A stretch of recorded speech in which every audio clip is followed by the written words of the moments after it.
Hey, yo, peace, world. What's going on? It's the Love King of all.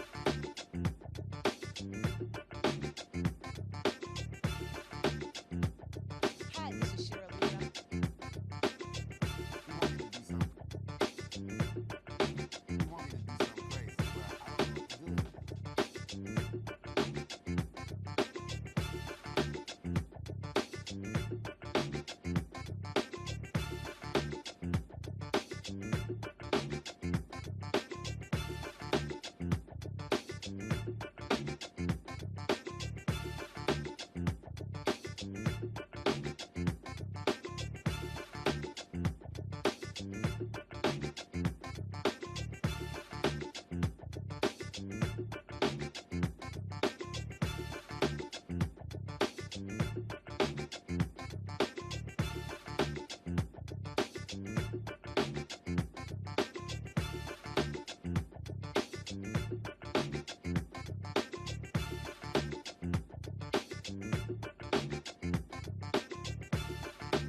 Star Network is here.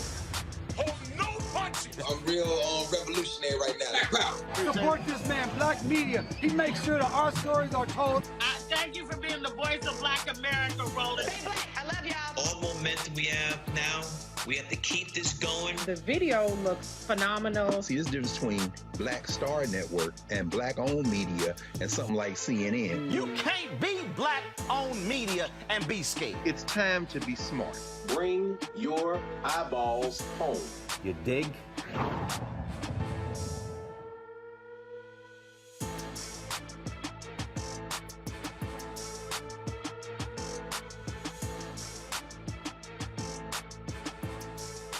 Today is Friday, March 4th, 2022. Coming up on Roland Martin Unfiltered, streaming live on the Black Star Network. February job numbers out. Massive job growth in the last month. More than 50% of those jobs going to black folks. More than 650,000. Ooh, conservatives are real quiet. I wonder why. We'll talk to a Black economist to break down the numbers. Folks, last night I told you I would be on Dan Abrams' show on News Nation. We would talk about policing and President Joe Biden's fund the police. But Dan didn't decide to make it all about two tweets that I sent out because they labeled me this absolutely huge supporter of defund the police. They lied. A lot about my tweets. Didn't show exactly what I said. And Dan is now double and triple and quadruple down on what took place. Yeah. Dan Abrams is about to get the Roland Martin deconstruction. Y'all don't want to miss this, trust me. Indiana teacher charged with assaulting a student is allowed to retire and receive his full pension. A teacher was also arrested. And staying in Indiana, Republicans said the reason black students do not excel is because they have a lack of respect for learning. In tonight's Education Matters segment, we'll talk with an official with the Indianapolis Urban League about that very issue. And the man arrested for killing the wife of music exec Clarence Avant pled guilty and is facing up to 170 years in prison. And remember that Maryland basketball player who was trapped in Ukraine? He is now safe at home. Plus, we're premiering the first part of our 10-part docuseries, The Year of 1619 to 2019, The Year of Return. And you don't want to miss that, folks. It's absolutely fantastic. It is time to bring the funk on Roland Martin Unfiltered. That's right, not the right kind of black. On the Black Star Network. Let's go. He's got it. Whatever the miss, he's on it. Whatever it is, he's got the scoop, the fact, the find. And when it breaks, he's right on time and it's rolling. Best believe he's knowing. Putting it down from sports to news to politics. With entertainment just for kicks, he's rolling. It's on go, roll, y'all. It's Roland Martin, yeah. Rolling with Roland now. He's funk, he's fresh, he's real, the best, you know he's Roland Martin now.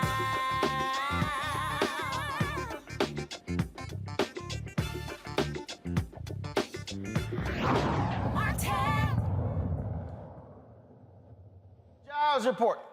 The February jobs report came out, folks, today, and it showed big growth near pre-pandemic levels.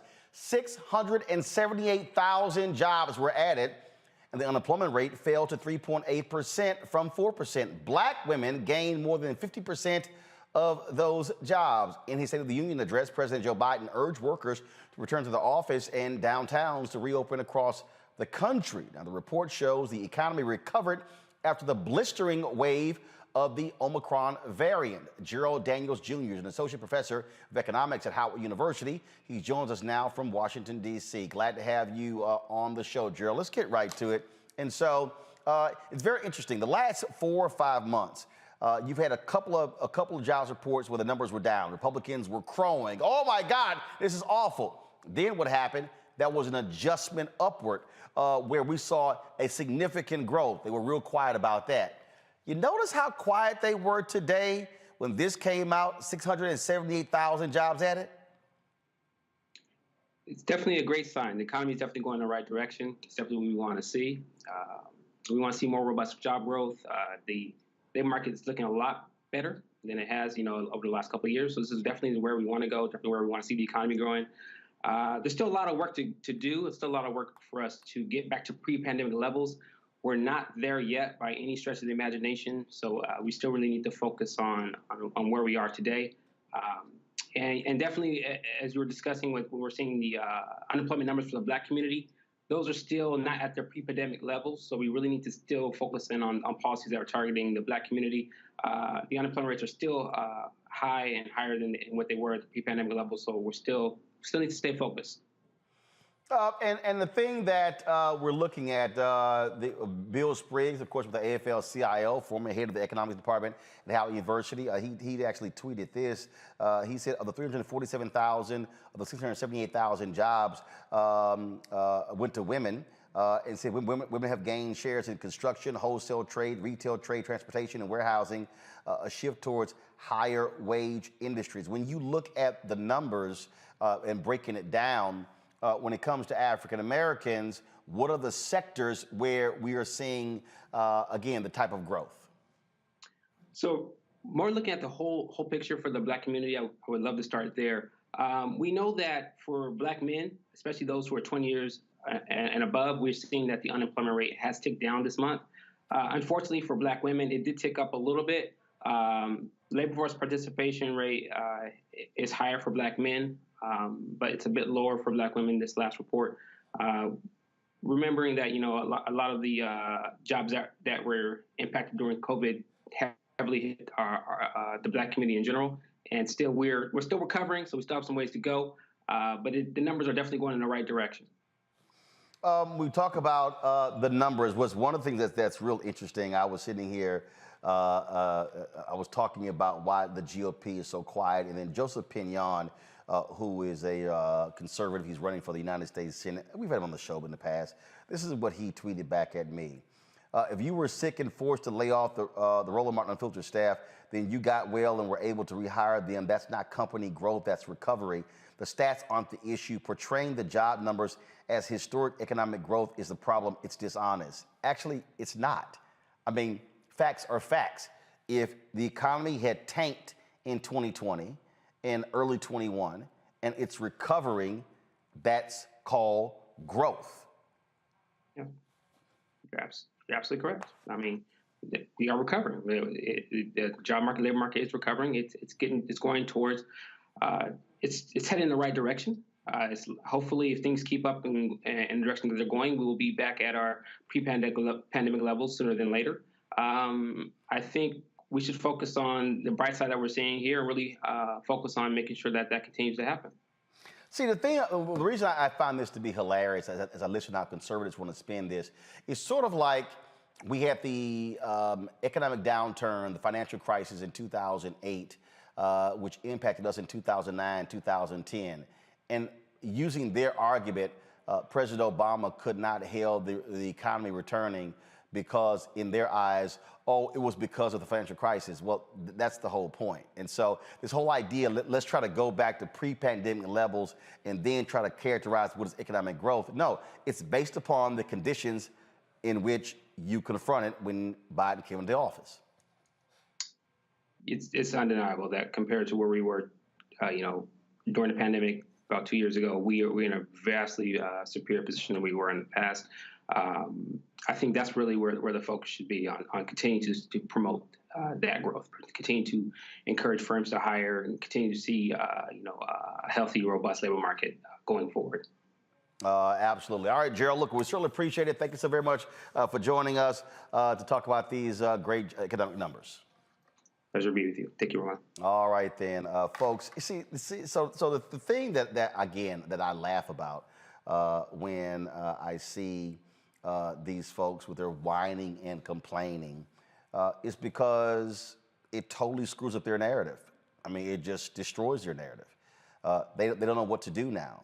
They're running around now going, oh my God, we were talking about how awful Joe Biden is being, how the economy is tanking. It's a little hard to then complain about 678,000 jobs being added last month. As I told you, in January, they adjusted upward the job numbers from the previous 3 months. And so one of those months, I think it was like 100, I think it was less than 200,000. And they were like, oh my God, look at this. This is awful. The economy is tanking. And then it was adjusted upward by, I think, around 200,000 or 300,000. So what you need to understand is the game that is being played here.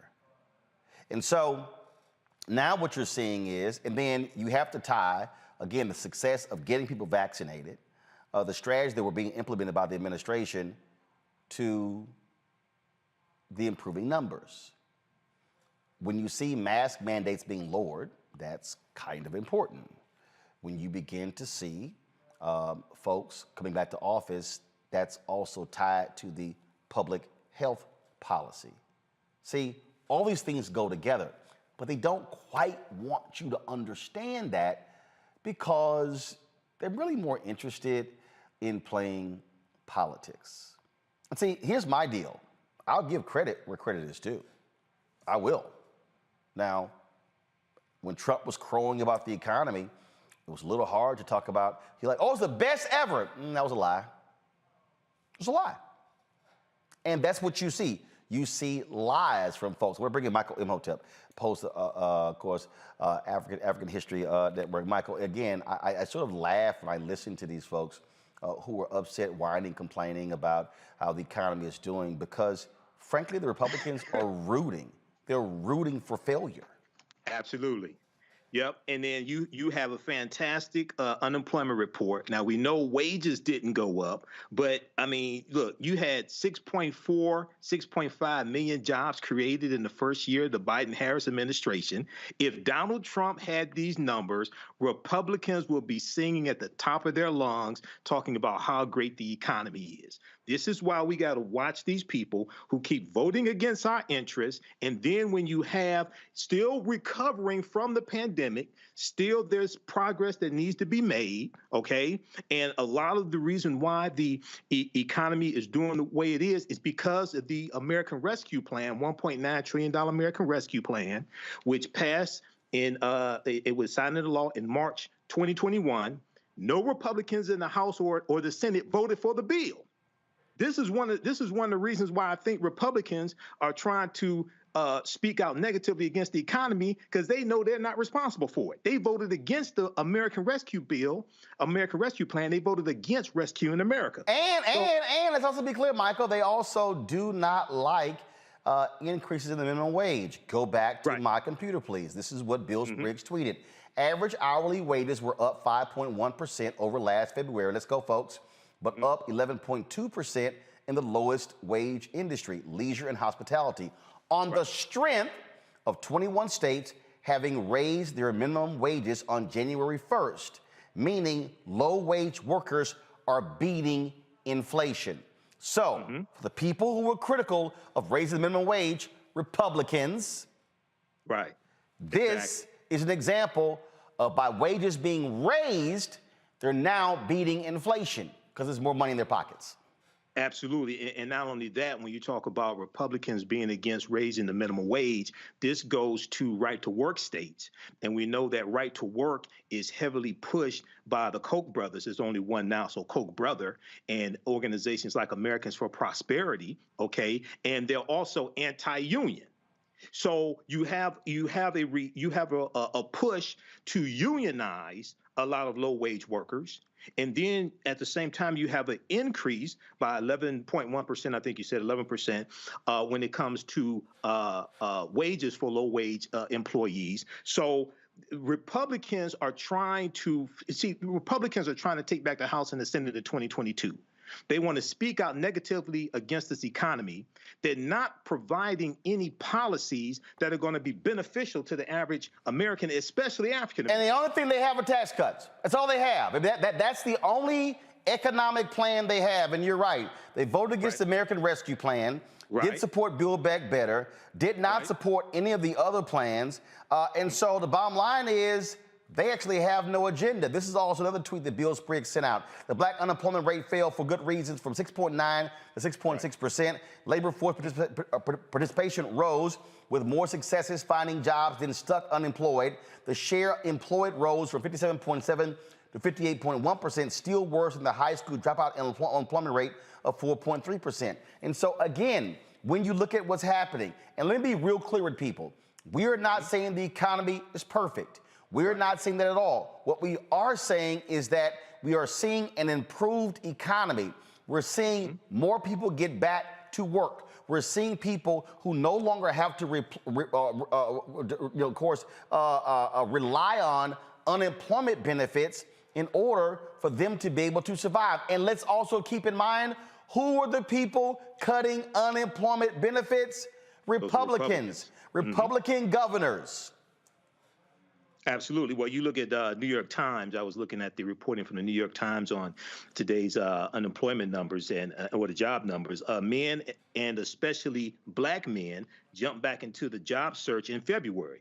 The share of adults participating in the American labor force grew in February as men in their prime working years increasingly found or searched for jobs, and as many racial groups traced gains, a welcome sign for economic policymakers and employers trying to gauge whether and when employees will return. So there's still improvement that needs to be made, but these are good numbers in many areas. We want to build upon this, but this is one of the reasons why also talking about going back to work, why you need to lower the cost of child care, and then at the same time raise the federal minimum wage to $15 an hour, which we know Reverend William Barber has talked about will raise millions of African Americans out of poverty. So we see that Republicans across the board are against these issues that will benefit average Americans, especially African Americans.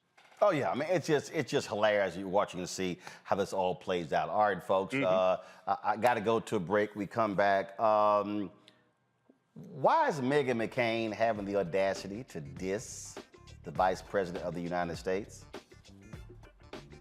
Didn't her daddy give us dumbass Sarah Palin? Yeah, we're going to discuss that next. You're watching Roland Martin Unfiltered right here on the Black Star Network.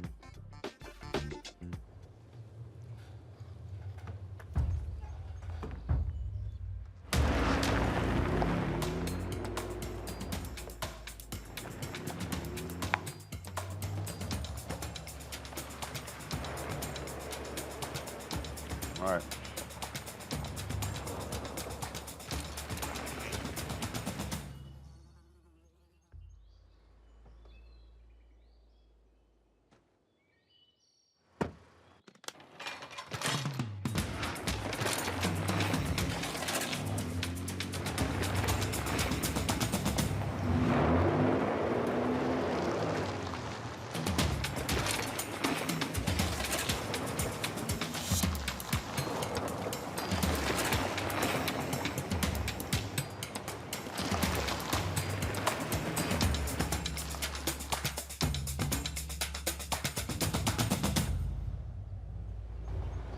Don't you think it's time to get wealthy? I'm Deborah Owens, America's Wealth Coach, and my new show on the Black Star Network focuses on the things your financial advisor or bank isn't telling you. So watch Get Wealthy on the Black Star Network.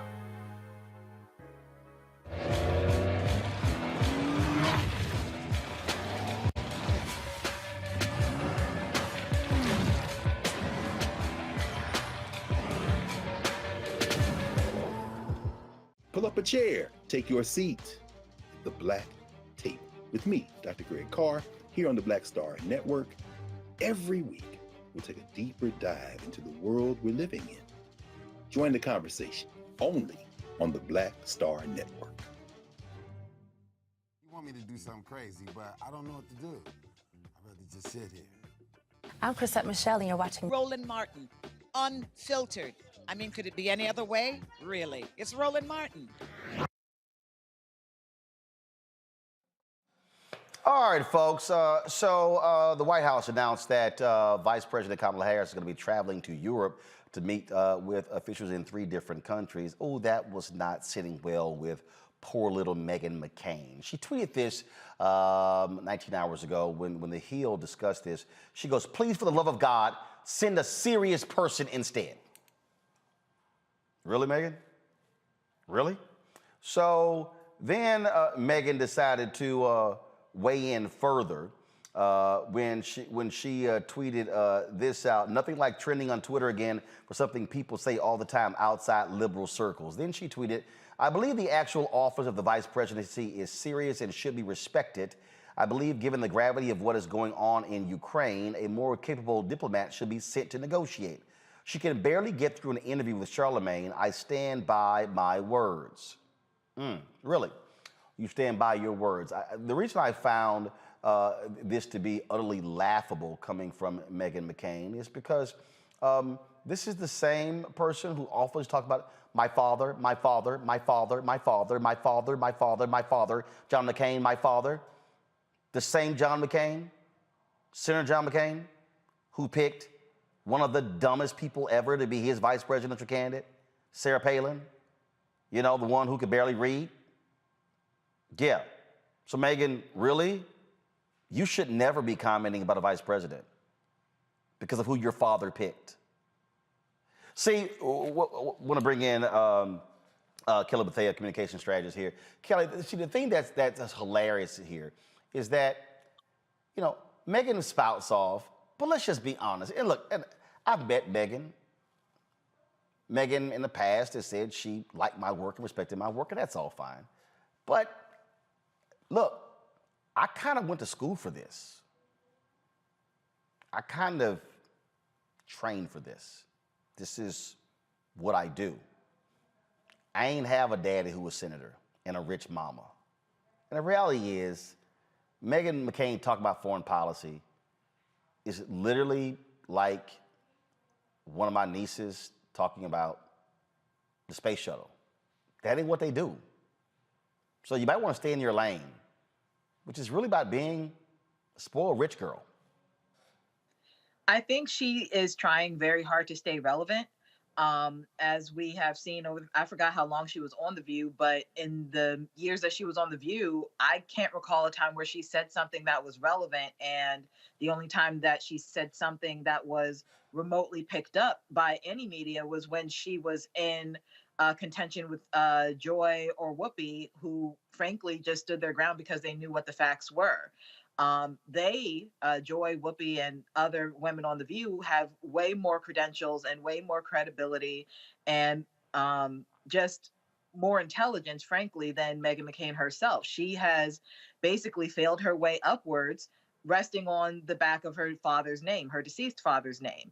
And it is unfortunate that she does not recognize that and or ignores that, such that she thinks that she can stand up to Kamala Harris by way of a tweet indicating or implying rather that Kamala Harris, the vice president of the United States, is not serious enough to negotiate on behalf of this country regarding the crisis in Ukraine and Russia. So, I mean, frankly, she shouldn't be news at all. I consider her a troll like every other person who does not have words worth a grain of salt. The thing here, Michael, is very simple, and that is conservatives, frankly, are scared to death of Vice President Kamala Harris. Let me be real clear. She was under more attack by the Russian troll farms than any other candidate when she ran for president. Yes. And they continue. If they thought that Vice President Kamala Harris was irrelevant, they wouldn't waste any time on her. They actually are scared to death if she is the presidential nominee in 2024 or if she runs in 2028. Absolutely. They know she's competent, and I had to dispel a lot of those troll farm myths that were floating around. Even when she got the vice president nomination, there was a lot of misinformation floating around. So I had to break that down on the African History Network show and show why that was false. But you look at Meghan McCain, first of all, the only reason why Meghan McCain was ever on The View is because of who her daddy was. If her daddy was a janitor at the local high school, we would not know who Meghan McCain was. She's one of the dumbest ass people. She is not even qualified to deliver Uber Eats to Kamala Harris, Vice President Kamala Harris. Okay, so and then you look at John McCain, her father, Senator John McCain.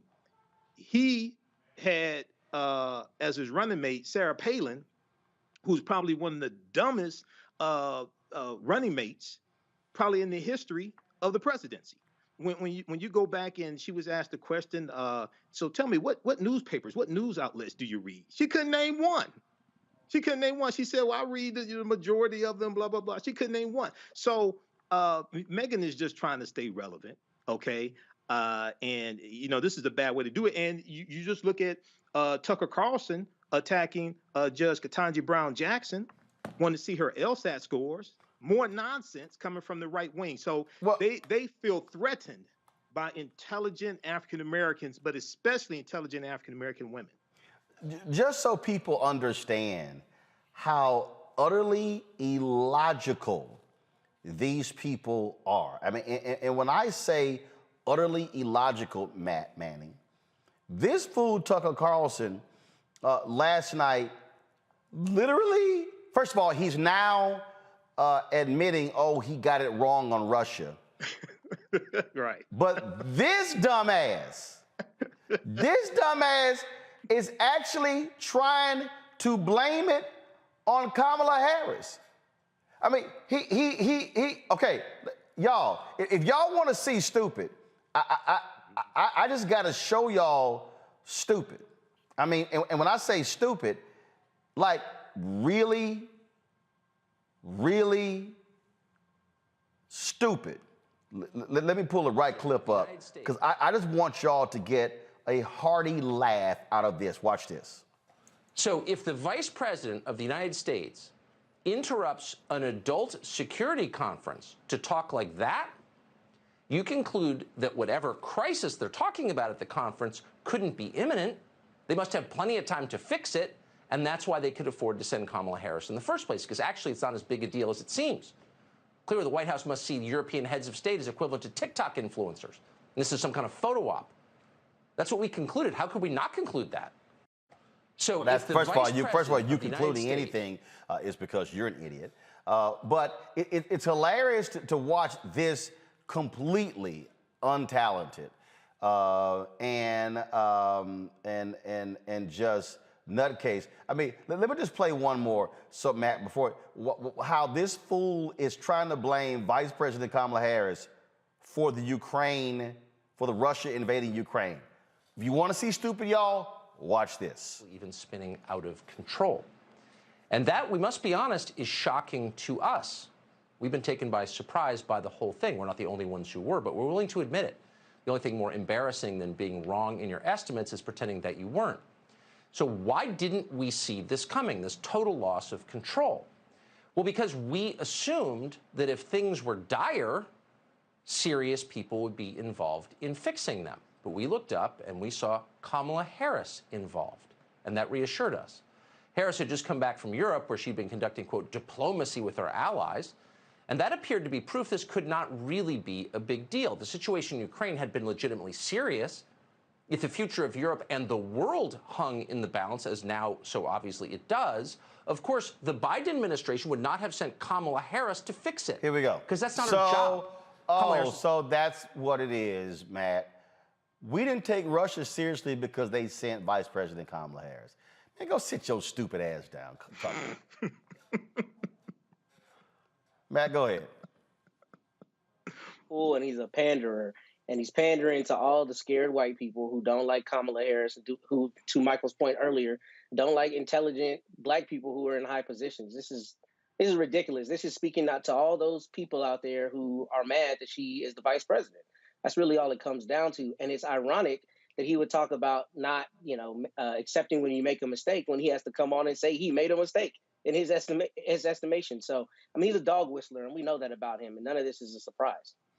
No, that's exactly what it is, and people need to understand why you shouldn't fall for the okie doke. Michael, you talked about that, stopping the misinformation. There's a whole bunch of black people who were willing participants in spreading lies about Vice President Kamala Harris, and they were falling for what was being fed. We now know that the largest Black Lives Matter page that was on Facebook was a Russian troll farm. We know exactly what was going on. And so when you have the Russian troll farms targeting someone that vigorously, it must mean that they're scared. Absolutely. You cut out there for the last couple of words, Roland. But yeah, read volume 1 of the Mueller report, pages 22 through 40, that deal with the disinformation campaign coming from the Internet Research Agency, coming from Russia. Okay, and when you go study this, they talk about how the disinformation campaign goes back to 2014, prepared for the 2016 presidential election, and they specifically talk about how African Americans were targeted with this disinformation campaign. But once again, Tucker Carlson and Meghan McCain are two examples of white affirmative action. These people have no credentials. They have no qualifications. If Tucker Carlson was African American, after he got fired from the first media job, he wouldn't have another one. Actually, he would not have gotten hired the first time. Right. He wouldn't have gotten hired the first time. You were not going to have a black dude wearing a bow tie on television because the white folks would be, oh my God, they hired the Fruit of Islam. Yeah, wouldn't have happened. Tucker Carlson is a joke. Now, the question we should ask is, why does he still have sponsors? Why does he still have sponsors? This is why I'm saying we need to organize and put pressure on these corporations that advertise on the Fox News network, just like back when Bill O'Reilly got in trouble and groups like Color Change and other organizations put pressure on 80 advertisers of Bill O'Reilly's. They withdrew their advertising support, and Fox News couldn't make money off his show anymore, so they canceled his show. We need to do the same thing with Brother Tucker. There are too many people out there that want to hear what he has to say, though. That's the problem. Yeah, but he keeps saying it because there's people out there who want to hear it. Well, there's people that want to hear what Bill O'Reilly had to say also. Now, Bill O'Reilly did have some sexual harassment allegations. No. They pay a $32 million settlement. Yeah. They paid millions upon millions, and it was going to cost them more. And so they knew, yeah, he got to go. He got to go. Right. They had that. But at the same time, advertisers withdrew support because of pressure that was put on them. Yeah, but you got to remember, Fox News makes $1.5 billion profit because they also get subscription fees. They have one of the highest subscription fees in, first of all, the highest of all cable networks, second highest behind ESPN. And so they can forego advertising money on some shows because the advertisers still spend it with Fox. They simply shift it to other shows. That's the game that they actually play. And so, folks, we talk about the games being played on cable news. Coming up next, I'm going to break down for y'all what happened last night on News Nation. Now, look, here's the whole deal. News Nation is a cable network most of y'all ain't never heard of, okay? Folk don't watch News Nation. But, so we're on Dan Abrams' show, and Dan Abrams is considered one of the decent good guys. But Dan Abrams is very pro-police. So Dan decided to actually lie on me last night. And I actually busted him on air, but then he doubled down on the lie when we were off air. Yeah, I'm about to explain all of this when we come back on Roland Martin Unfiltered. Y'all might want to buckle up because it's going to get a little funky. Support us by downloading the Black Star Network app, y'all. See, this is why we have black-owned media, because we can't depend upon those folks to be truthful. And so download our app. We're trying to hit 50,000 downloads. We've already surpassed 30,000. We're on our way to 50,000. Apple phone, Android TV, Apple TV, Roku, Amazon Fire, Xbox One, Samsung Smart TV. You can also, of course, support us with your resources by joining our Bring the Funk fan club. Every dollar you give goes to support this show. Man, I went to the mailbox today. It was filled with a bunch of y'all sending checks and money orders. I appreciate that. P.O. Box 57196, Washington, D.C. 20037. Our Cash App is $RM Unfiltered. PayPal is R Martin Unfiltered. Venmo is RM Unfiltered. Zelle is Roland at RolandSMartin.com. Everybody who gives during the next 1 hour and 15 minutes, I'm going to give a personal shout out on the show today. And so let's see if we can raise $5,000 today, folks. $5,000 in the next hour and 15 minutes from our fan base. Our goal is to get our contributors, people to give $50 each, a minimum. But if you got less, that we understand that, no problem. You can give more, that's great as well. But again, when you support Roland Martin Unfiltered and the Black Star Network, it is precisely to counter the bullshit that you see that Dan Abrams did last night on News Nation and these other networks. And so please support us in what we do. We're going to go to a break. We're going to come back. We're going to break this whole thing down. We'll be back in a moment.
Hi, I'm Dr. Jackie Hood Martin, and I have a question for you. Ever feel as if your life is teetering and the weight and pressure of the world is consistently on your shoulders? Well, let me tell you, living a balanced life isn't easy. Join me each Tuesday on Black Star Network for A Balanced Life with Dr. Jackie.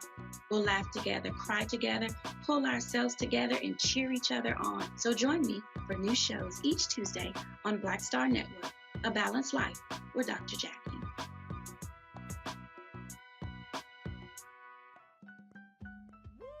We're all impacted by the culture, whether we know it or not. From politics to music and entertainment, it's a huge part of our lives, and we're going to talk about it every day right here on The Culture with me, Faraji Muhammad, only on the Black Star Network. Hey, yo, Peace World, what's going on? It's the Love King of R&B, Raheem Devon. Hey, I'm Cupid, the maker of the Cupid Shuffle and the Wham Dance. What's going on? This is Tobias Trevelyan, and if you're ready, you are listening to and you are watching Roland Martin Unfiltered.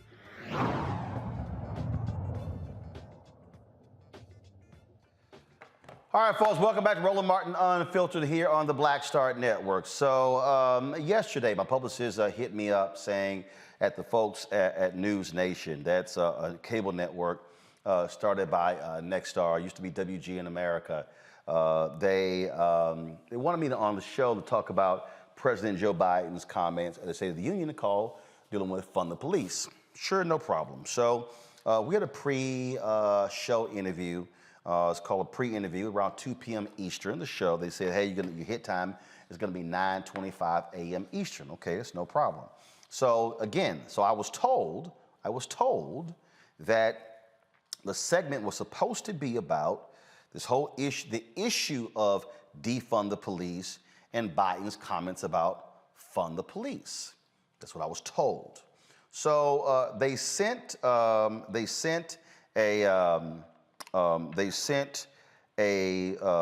remote truck to my home, and in fact, if y'all go to my Instagram page, you'll actually see that particular video where I did the show.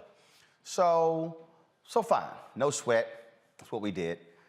So then, right before we go live, like right before, they said something to the effect of, we're going to refer to you as being an ardent supporter of defund the police. I said, well, that's not really how you can classify me. I wouldn't call myself an ardent supporter of defund the police. I said, I've interviewed many of the people in the movement. I can speak to their position. I can speak to why people have that particular point. And they were like, so y'all, we were like seconds away from going live. Now, mind you, 7 hours had gone by. 7 hours had gone by, and nothing had been said to me about this. And so, okay, and I said, well, look, y'all gonna call me whatever y'all want. That's fine, we're doing the segment. So we go on the segment, and this is how it opens. Look, you've heard me say it on this show time and again. Bad cops should and need to be held accountable. If you want to advocate for certain reforms, I'm all ears. But defunding the police is a nonsensical idea that can't and shouldn't and thankfully won't happen in this country. Joining me now is Roland Martin. He's the host of the talk show Roland Martin Unfiltered. He's covered the movement extensively. Roland and I have grown up in this business together. Roland, it is good to see you. So, Roland, what happened? I've seen that you have been tweeting out all cops should be fired, all cops should be prosecuted for murder. What's happening with you? Freeze. So I'm sitting there, come to me. So I'm sitting there, and I'm going, whoa, why are we starting with my tweets? Now, mind y'all, I was sitting there, and there was not a monitor in front of me, so I could not see the tweets. And so I'm sort of like, what the hell? So look, y'all, this ain't my first rodeo, okay? I'm a pro at this. I know how to segue, how to stick and move. And so I went right into the conversation. Now, first of all, the segment was almost 10 minutes. I'm not playing the whole damn segment. I'm not giving them that much free time. But I did circle back to the tweets because it needed to be addressed. Press play. Well, what's happening with me was happening with the folks who are out there committing heinous acts. And again, without getting anecdotal about case by case, because I agree, if cops engage in misconduct, they should be held accountable. What I'm concerned about is a guy with a reputation like yourself, longtime journalist, you've been in this business a long time, you've got a big name, you've got a big following, and you're out there saying all cops should be prosecuted. And I think that's dangerous. No, hold up. You forgot something. All cops doing what should be prosecuted? Freeze. What? Freeze. So y'all saw what happened there, okay? He comes back and he's saying, oh, I'm saying all these wild, crazy things, buttering me up. Oh, you're a journalist, well-respected, loud voice, whatever. And so I'm sitting here going, really? Now, y'all gotta understand, I've tweeted, oh my God, I can't tell you how many tweets I've sent out. But I don't say just crazy stuff, just anything, just without context. So watch what happens next.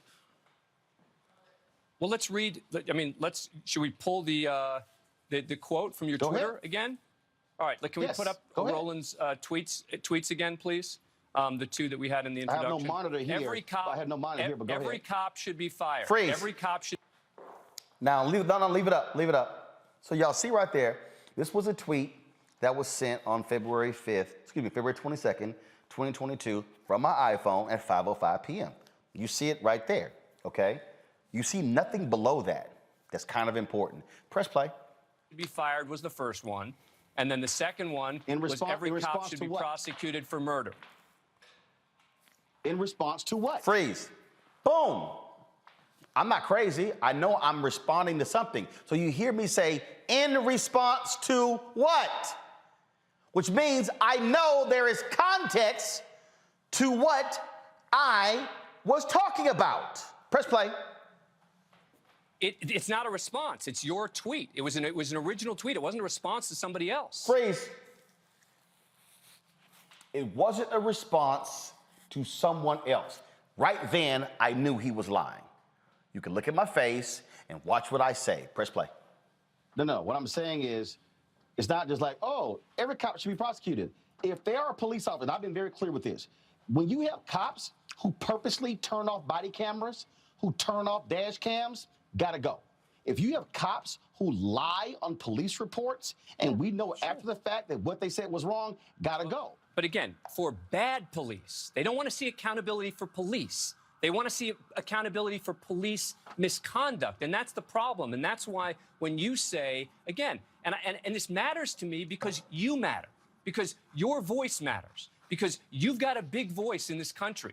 And I get concerned when I see Roland Martin, who I've been watching and following for all these years, saying things to me that seem crazy on Twitter. It's not crazy. About it is crazy. All cops should be prosecuted for murder. All cops should be fired.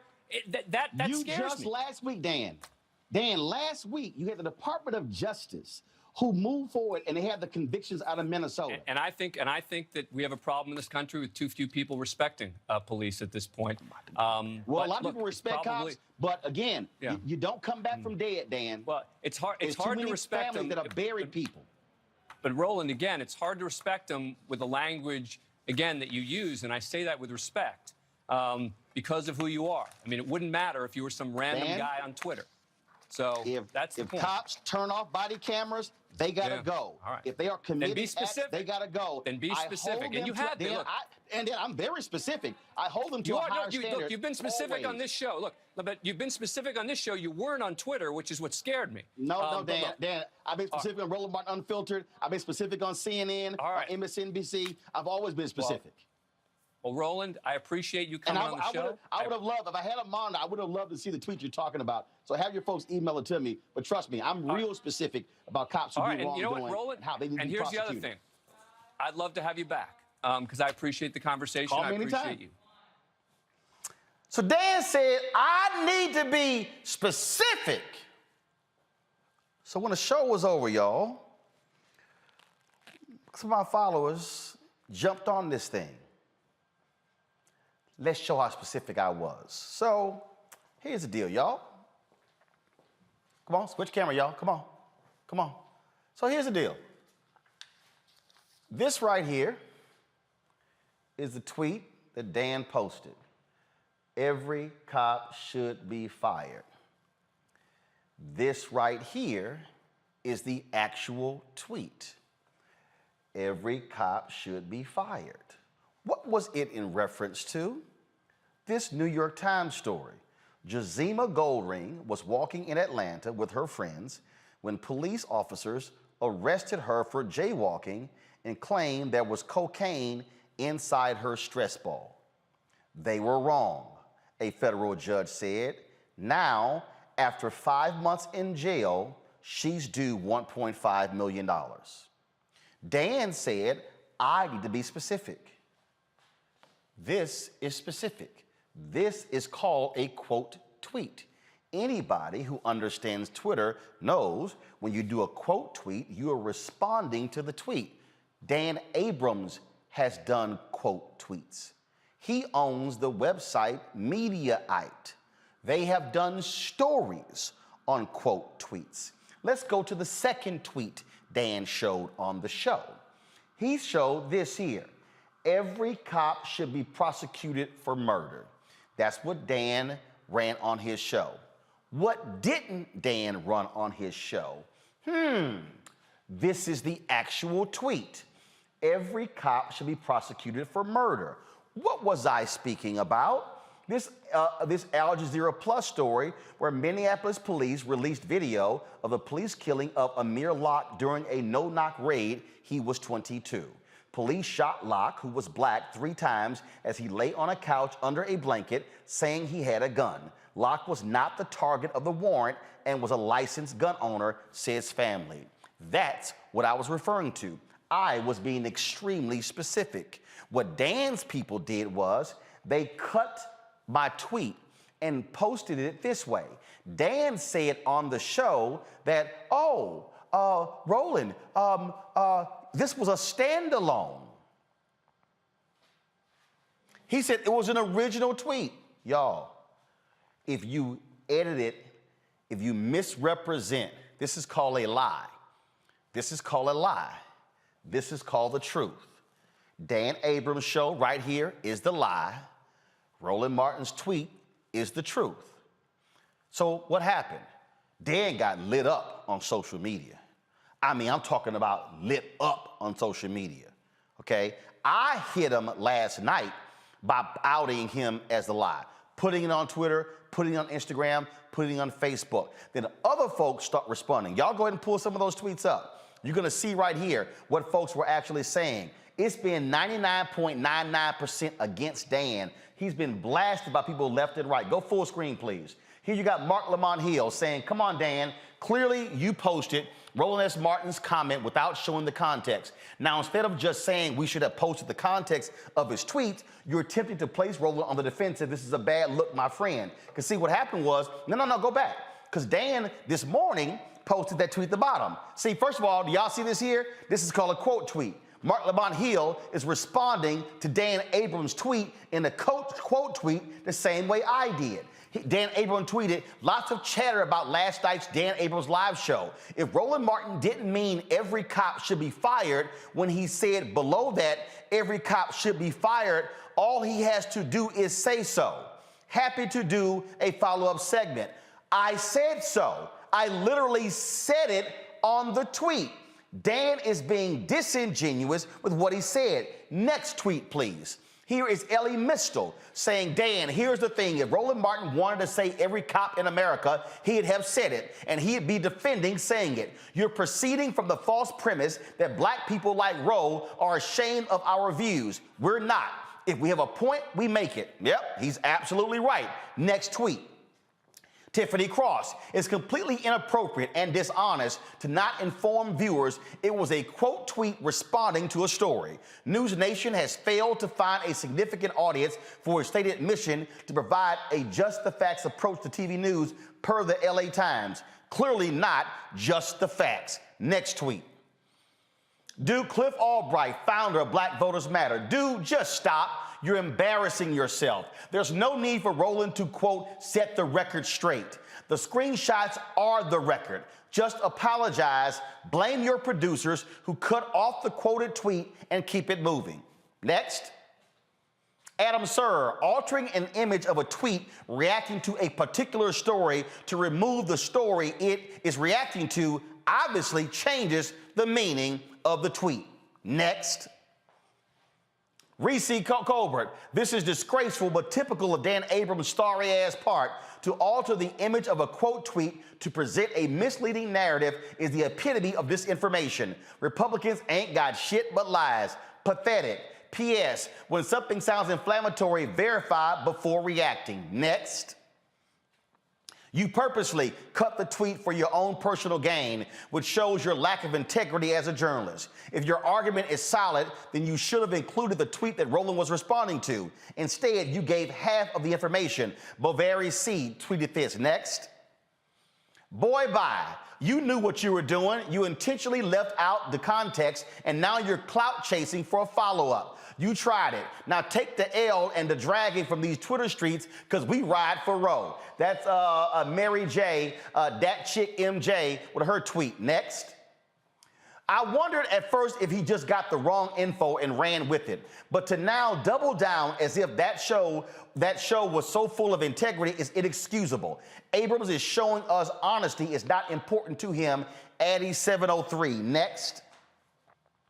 If I was Roland, I won't go back on your show. You have shown that you lack integrity. You know he was replying to specific tweets. Deshelle B. Next.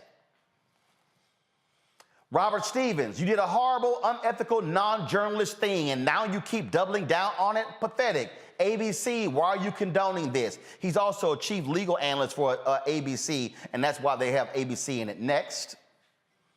Of course, Caramel Coat 8 DME, opening up this app for this first time today and seeing that people are going in hard for Roland S. Martin from last night's BS. Seems like somebody is or should be learning today that you don't mess with the RMU fam.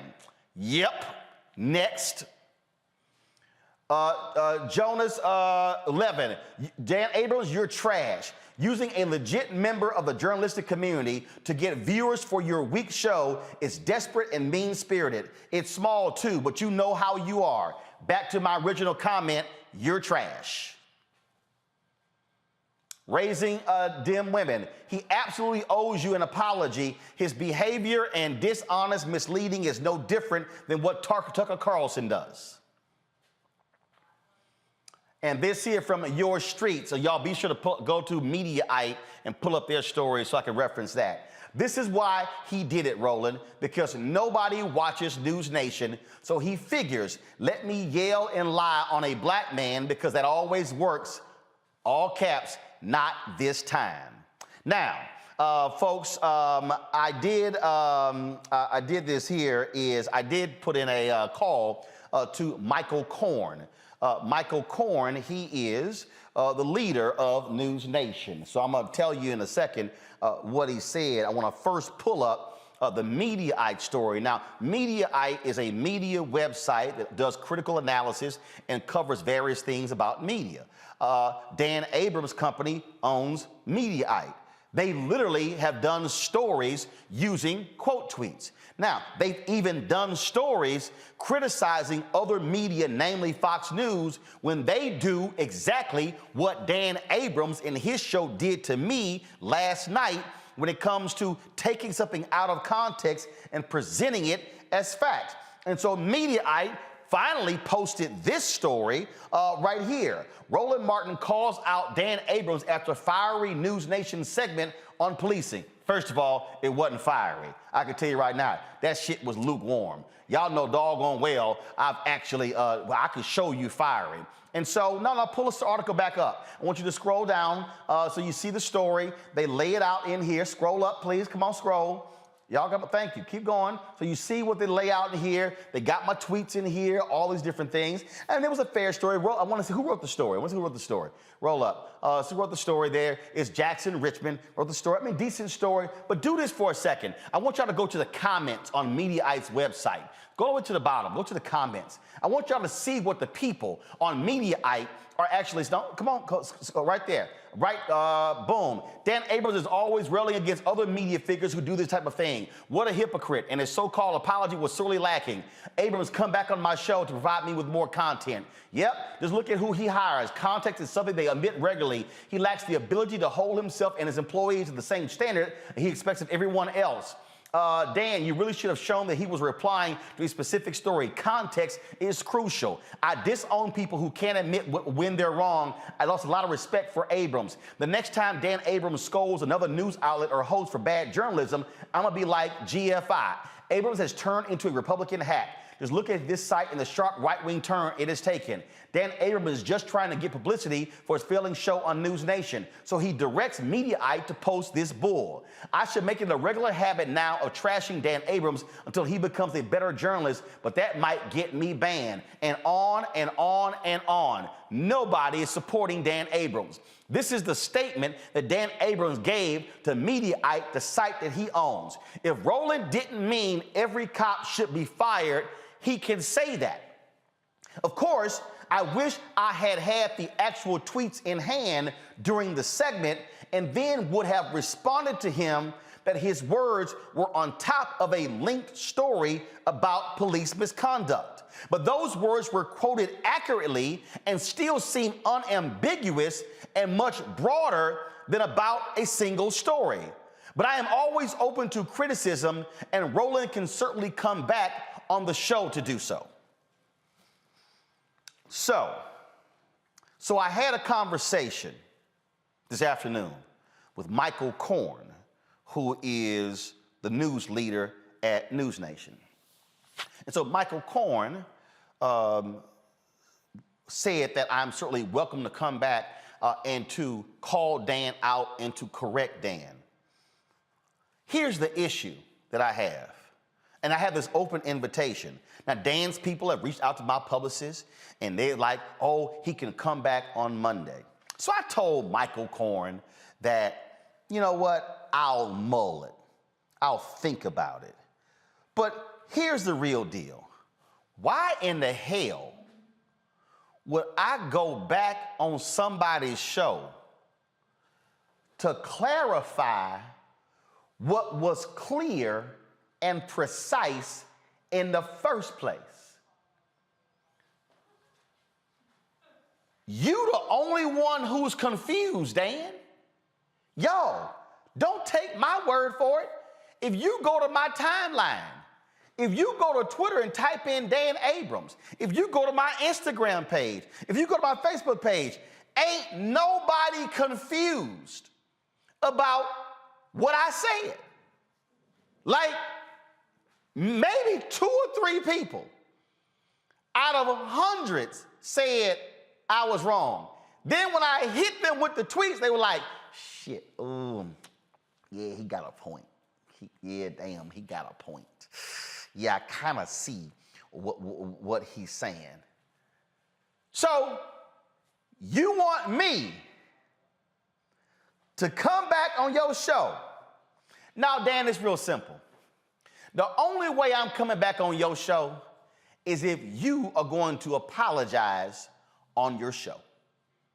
You're going to have to let me know ahead of time that you're going to apologize for what you did. Pull that bullshit statement back up. He actually says, y'all, those words were quoted accurately and still seem unambiguous and much broader than about a single story. Y'all, that's a flat out lie. In no world, Kelly, Michael, and Matt, can somebody remotely suggest that I was speaking broadly. First of all, y'all have done this show numerous times. Have y'all ever heard me say, fire all cops? We don't need no cops in America. Fire everybody. Who in the heck? First of all, the most ardent, hardcore, defund the police folk would never say some stupid shit like that. Right. Dan Abrams, he's trying to get clicks and he's trying to get ratings. I didn't even know he had a show on News Nation. You know, I know him from ABC, being the chief legal analyst from ABC. I didn't even know he had a show on News Nation. I watched. First of all, a lot of folks ain't never heard of News Nation. Right.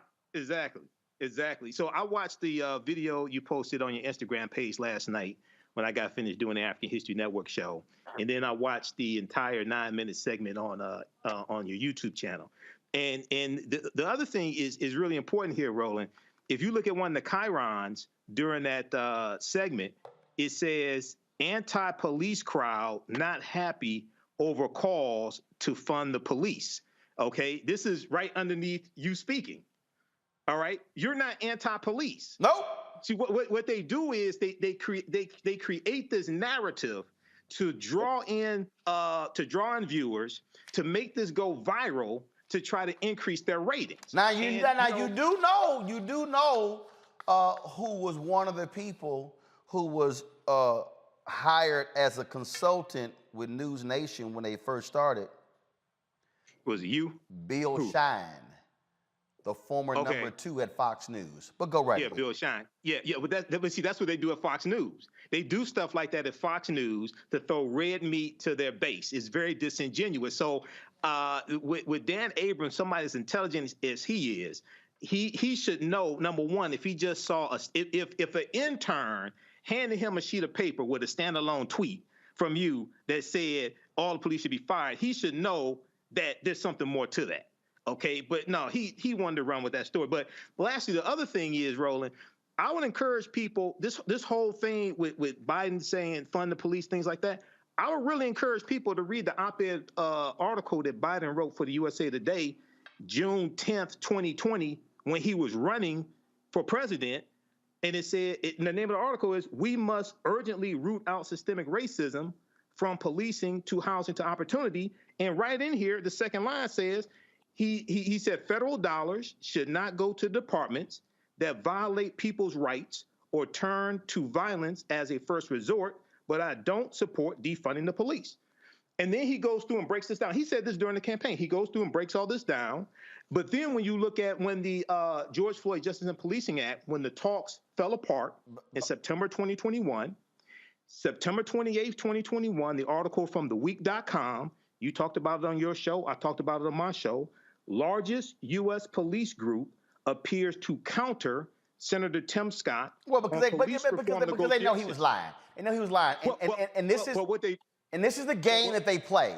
The game that they play, and again, they want to sit here and tag folks with labels. And the point is, you're not going to play these games. And the reason you can't play these games with me, Kelly, because I ain't never got. Okay? I don't go on TV half-cocked saying stuff. No, I ain't never got. Now, I done put a whole bunch of folks in rhetorical body bags who went on TV lying, grossly unprepared. That's why the moment Dan threw it out, you saw my face. I was like, they should be fired for what? What did they do? I knew he was lying. And he still is holding on to that lie. He is sitting here like clutching that, oh my, I can't let go of this lie. Dan, you lying, bro. You're lying. And Kelly, he's been called out left and right by all these people. And if you actually read the Mediaite story on the site he owned, they really called his ass out, but because he the boss, they couldn't hit him like they would hit Tucker Carlson or Sean Hannity or Laura Ingraham at Fox News. This entire situation for me is disappointing on so many levels. One of the main ones being is that I actually looked up to Dan Abrams when I was in college because I don't know if a whole lot of people know this, Dan Abrams is a lawyer.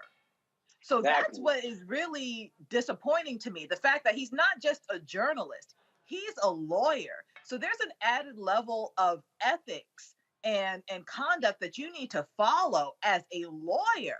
And so in telling the truth and making sure that your facts are straight and making sure that you're representing, any type of fact as correctly as you can, especially when you're not defending anyone or prosecuting anyone. You have an ethical duty to tell the truth on both ends as a journalist and as a lawyer. And he comes from a family of lawyers. His father's a lawyer.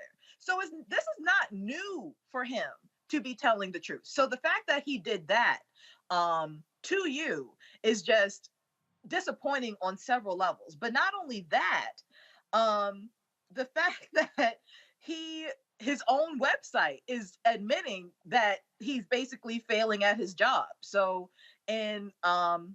as recently as February 24th of this year, this article is not from his job, but this is called TV Newser, where they talk about how News Nation has been struggling with Nielsen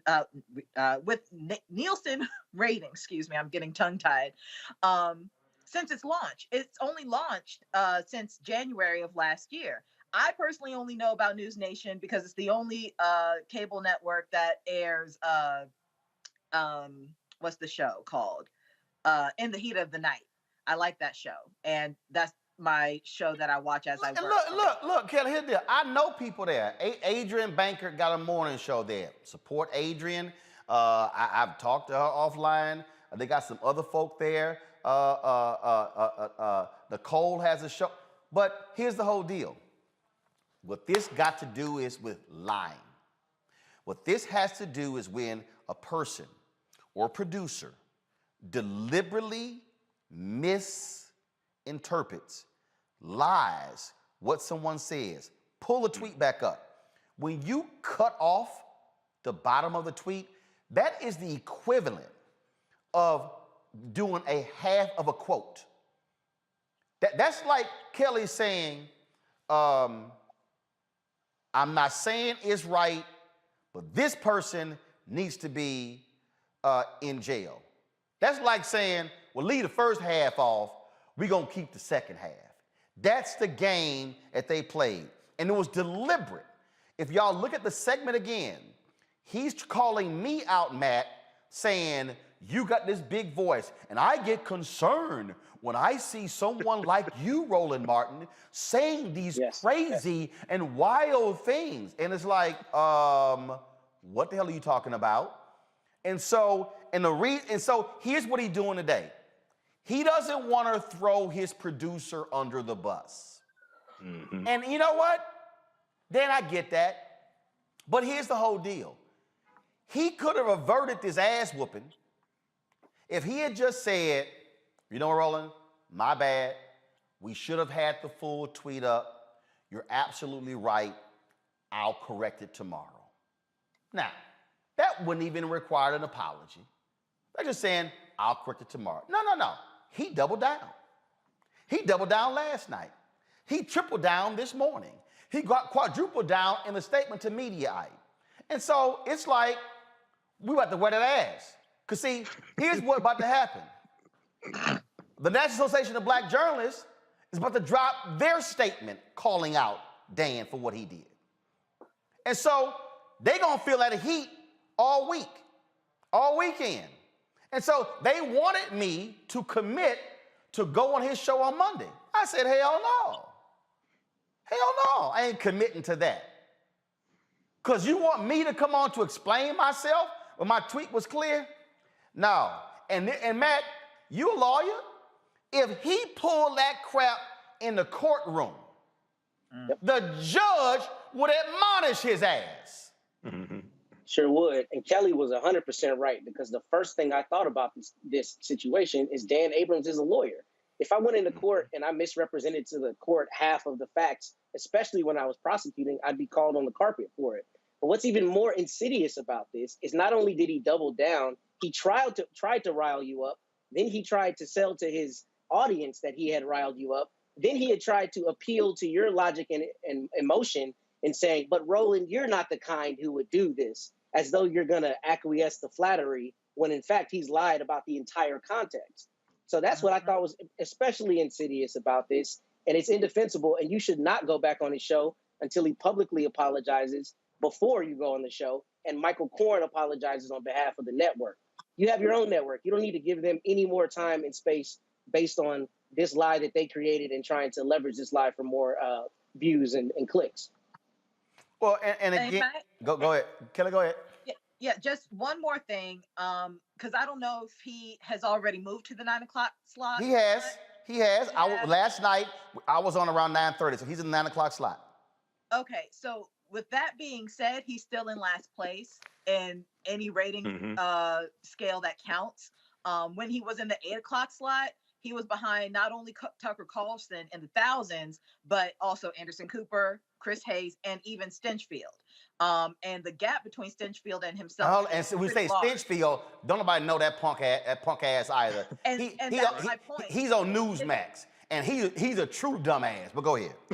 No, and that's my point, right? Like the fact that no one knows who Stinchfield is, and the gap between the 259,000 viewers that he gets tonight versus Dan Abrams 39 in that slot for it was the age. That was the total amount of viewers. And then for the viewers in the 25 to 54 demo, it was like just 8,000 viewers for the 8 o'clock slot for Dan Abrams, as opposed to the multiple thousands of followers for everyone else in that slot. So this was definitely a ploy to get more ratings, because at the end of the day, even though his career is on paper somewhat, something of note, so is yours. But your integrity is much stronger than his, and so are your ratings, even though you're not on a major network. You have your own. Folks, some of y'all might say, man, we could talk about some other stuff. But I need everybody who's watching to understand why this matters. The next subject we're going to talk about is the same thing. When this white Republican in Indiana makes this offhanded comment about black children and then gets called out and then, oh, I apologize. I didn't mean for my words to get misconstrued. No. We know exactly what you said. The issue here is this here. Dan lied. His producers misrepresented what I said.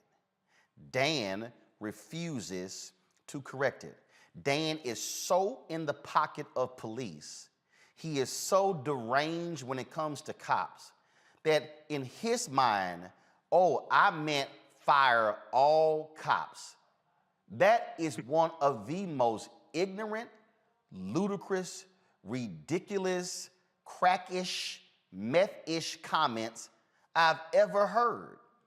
It literally doesn't even stand on the base of logic. Then he said, prosecute these cops for murder. Is it logical that I would say prosecute every cop in America for murder? So, and he's standing on that. And so that's why I'm going to call him out. And so, no. I know what Michael Korn asked me to come. No. I will not go on Dan Abrams' show. And here's the deal. I got a better one for you, Michael. Let's see if you accept this invitation. Let's have this conversation on another News Nation show. And matter of fact, let's do it this way. Y'all live right now. Let's do it as a simulcast, Michael. No, I'm not. Matter of fact, see, if you want to do it, Michael, this is how we do it. I'm live 6 to 8. Why don't you have Dan and me on a show between 6 and 8 when I'm live, and we do it as a simulcast. And then we have a conversation between the two of us that's actually moderated by another show host, if you want to have a conversation. See, that's how we do this thing here. See, so that way it's on News Nation and Black Star Network. Y'all want to have that conversation? Let's do that. But will the conversation be on Dan Abrams' show? Hell no. No, it ain't going to be on Dan Abrams' show. Because, see, what I'm not going to do is I am not going to stand there and explain myself when I'm real clear.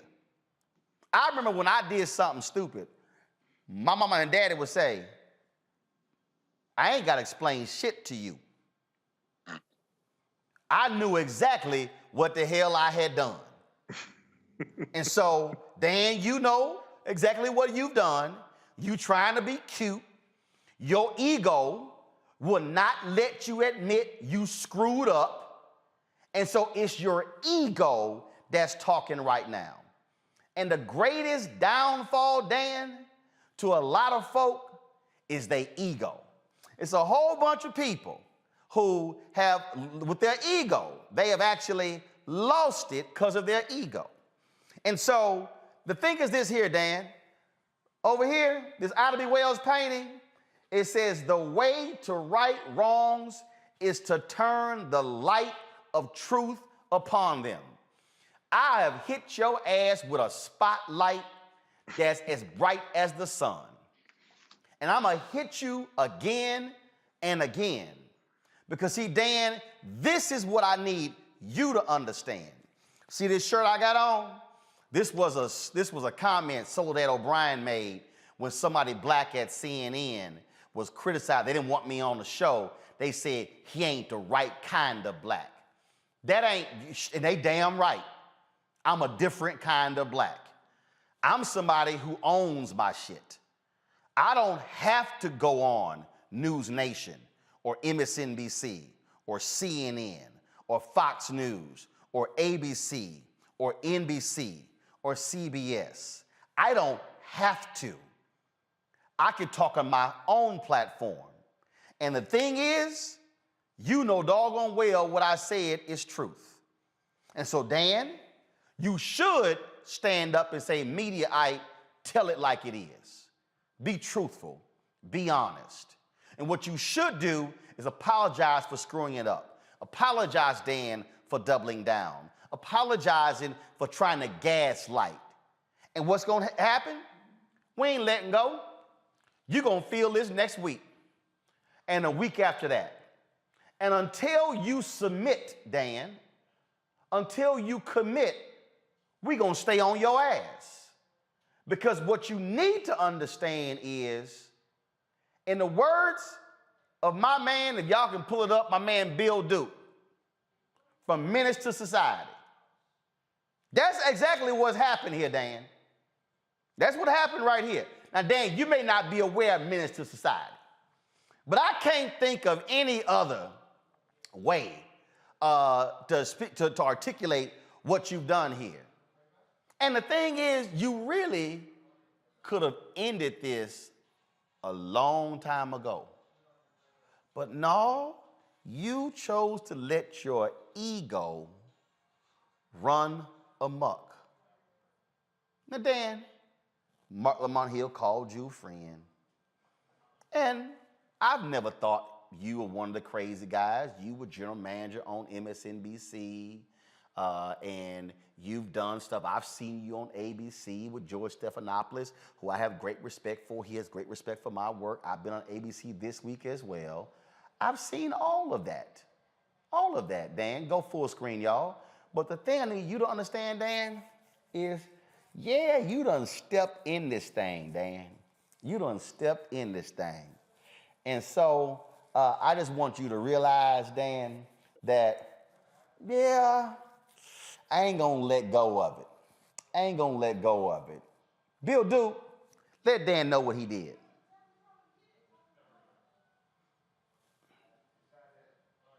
Will y'all press play, please? After I left, other people was coming in. When we was leaving. But you don't remember what they looked. But you bought the bottle of beer, definitely, at 12:15. Yeah, it was 12:15. Exactly. If I'm not mistaken, it was. Now you see something. Now you see now. You done fucked up. You know that, don't you? I see what I'm saying? I thought. No, so, you know what I'm saying? That you done fucked up now. You know that, don't you? The more questions that cop asked, the more I thought I wasn't gonna never see that again. Yeah. Dan, that's you. Let me know when you're ready to issue that apology, Dan. I'll be waiting.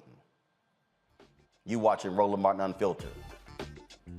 Unapologetic, unfiltered, black owned on the Black Star Network.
Hey, I'm Donnie Simpson. Hi, I'm Eric Nolan. I'm Shantae Moore. Hi, my name is Latoya Luckett, and you're watching Roland Martin.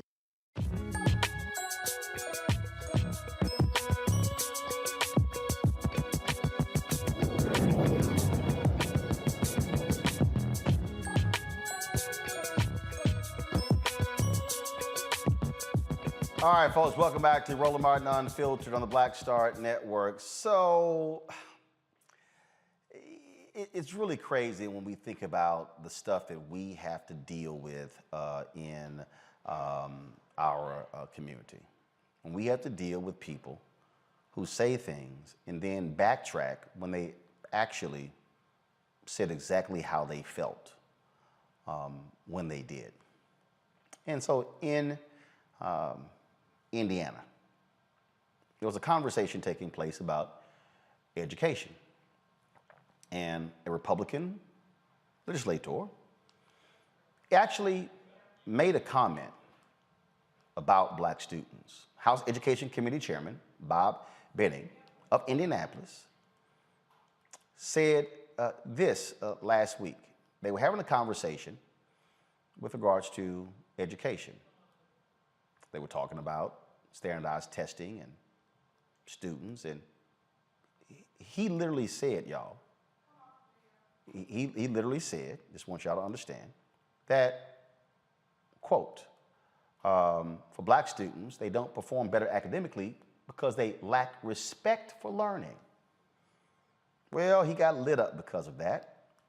He made the comment because he was referencing a stat showing 3 out of 1,000 black students in the Indianapolis public school system passed both the English and math portions of the state's I Learned standardized exam last year.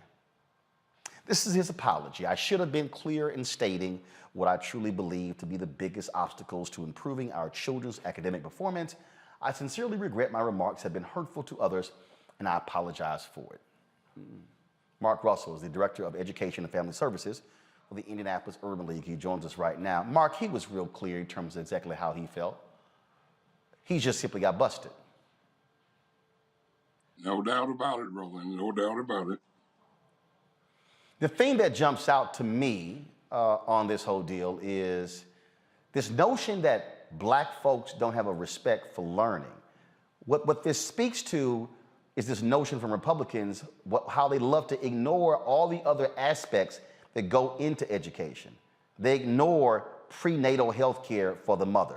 They ignore, again, health care when the child is born. They ignore living conditions. They ignore poverty. They ignore, is that child getting 3 meals a day? They ignore all those things, but it's, oh, they have no respect for learning, which is sort of hilarious considering black folks, when we were killed because we were trying to learn to read. Now, we've always respected learning. It's when we have been denied opportunities to actually learn. This has been an unfortunate byproduct of a legislative session this year that has been focused on distraction. Instead of dealing with the real academic challenges of students of color here in Indiana, the supermajority Republican legislature has decided to engage in distraction.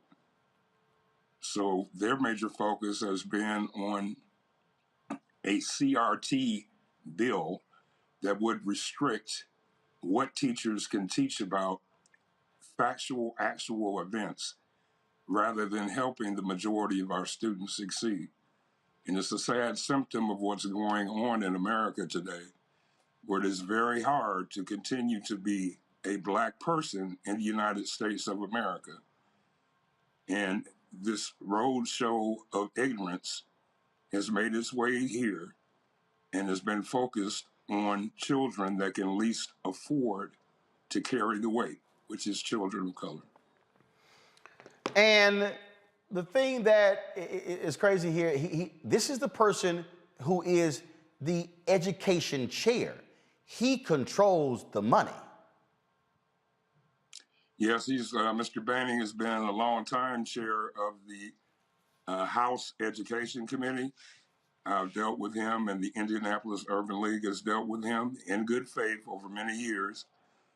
This unfortunately came about in a moment that he was testifying in the Senate chambers trying to get one of his House bills passed. And as he himself admitted, he decided to use a quote, which is an actual fact, that of 1,000 Black students in Indianapolis public schools, 30 between the ages of 3rd and 8th grade, 30 that took the I-Learn assessment, as we called it, only 30 passed both portions with proficiency, meaning math and English. But he said he chose that fact for its shock value. Now, several months ago, a local foundation echoed the same facts, the James M. Fairbanks Foundation, but it was a part of a huge study that they had done that looked systematically at educational challenges facing our youth. It was not to denigrate, but to point out how hard the challenge was, that original quotation. So what's next? He apologized, but I think there needs to be more. Well, he did apologize, but in fact, only one reporter did their due diligence in our media market and asked if we would accept the apology, and we did not. We do not think it was sincere, and again, because all these time and resources have been devoted to distractions and not to actual issues that could help our students navigate the 21st century and the learning curves that it demands. We did not accept the apology. Understand. Any comment here from my panelists, Kelly, Michael, or Matt, for Brother Mark? Yeah, I had a quick question, Brother Mark. This is Michael Imhotep. So the study that you mentioned, did the study make any recommendations on improving the test scores or performance of African-American students? I'm just curious. Yes, Brother Michael, the study made a host of recommendations, and the authors of that study are held in high esteem in both the Black and white communities here in Indianapolis. This is not something that occurred overnight. It's part of the love affair with assessment testing. And to think people conflate scores on assessment testing with the actual ability to think critically and navigate. I was not one that did particularly well on the SAT or other assessments like that. But I obviously was able to complete my education at Indiana University in Bloomington, double majored in telecommunications and political science. I have served from the governor's office here to the Urban League. So a test does not measure intelligence, and tests do not measure the inputs that go into the classroom that are reflected in this output. Right now, for example, within the Indiana standards, it is mandatory that Indiana students learn about the Holocaust. Nothing wrong with that. We totally support that. What is totally missing until this bill and his negative remarks drew a lot of attention is that there are no requirements, no similar requirements that students be taught Black history. Right. And that in itself is telling. When that was offered as an amendment in the Senate, this bill originated in the Indiana House. When it was offered as an amendment in the Indiana Senate, it was voted down by the Republican supermajority, save 2 that joined the Democrats. Matt, Kelly? I have a question for you, Brother Mark. As it relates to the iLearn scores, is the money that's earmarked for each respective district in Indiana based on those iLearn scores? And if it is, what has been Chairman Boehning's position over the last few legislative cycles for increasing money for students in the Indianapolis school district? Well, the per pupil amount of assistance is based on a multi-factor formula that's very complex, but it has been replaced over the years. Since the Republican supermajority took over, there used to be what we called a complexity index, meaning if a student hailed from a school that was traditionally under-resourced, if they were low income, if they were first generation learners or heading to college, that district received more money in terms of complexity funds than did other districts. Now it's a more linear relationship between school grades, which we've held in abeyance now in Indiana for the past 3 school years. Because of a variety of factors, but it's basically a hold harmless provision that allows the rich districts that were getting the most money since the Republicans became the supermajority. It allows those districts to maintain equal funding, and struggling urban schools and suburban schools start from behind and are given less to work with even more complex students. And that includes special ed students, of which in IPS in particular, they're about 23% of the student body. Kelly. Yes. So, the racist statement aside, has there been any talk within Indiana legislation about reconciling the fact that standardized testing doesn't take into consideration the underlying insidious racism within public schools? So, like, the factors that these children have to overcome in order to take the standardized testing: lack of food, lack of shelter. There's a wealth gap. There is just several gaps in education that standardized testing does not take into account. So, has there been any talk in legislation in your state regarding those matters, so that comments like his, while wrong now, will be even more wrong, soon coming? Yes, and thank you for that question. First of all, your question is premised on the belief that they would ask if such a thing as racism exists. They vehemently deny that it does, or that it is a factor in hindering student performance. That aside, there are documented opportunity gaps, is what we choose to call them, because we don't believe in racial gaps. That implies that a deficiency lays in the part of race. That's not the fact. The fact is there are opportunity gaps that can be associated with race and ethnicity, but primarily poverty, that the General Assembly, the Indiana General Assembly, has chosen to ignore. And again, to kick and throw sand upon the very fact, in spite of the abundance of evidence that institutional racism has existed and continues to exist. In spite of that, they have thrown sand on that idea and have not offered any substantive proposals. It's like, okay, they're drowning. We may as well not even bother with a life raft or a boat.